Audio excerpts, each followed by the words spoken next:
Čaute priatelia, to som ja, Conan, zdravím vás. Tak mám po súťaži, ako vidíte, vypapaný, spokojný, po tvrdom tréningu nôh. Vidno na mne, že som spotený.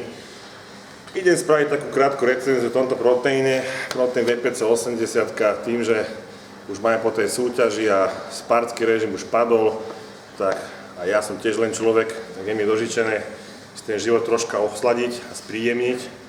Tak idem ochutnať, čo to pre mňa Natural Nutrition pripravili. Za prekvapenie som si ho stihol aj zarobiť.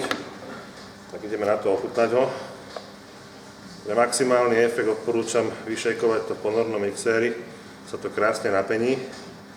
No a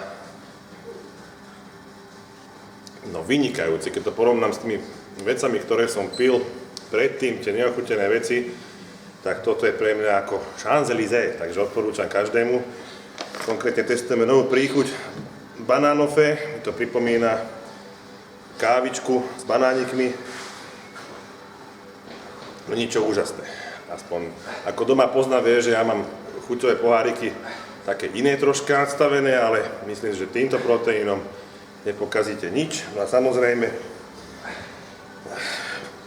budú ponúkať takéto vzorečky, kto má dilemu a nevie si vybrať príchuť, alebo sa bojí kúpiť nejaké väčšie balenie, budú do budúcna takéto jednorazové príchute, môžete otestovať, potom bez obáv si kúpiť vašu obľúbenú príchuť.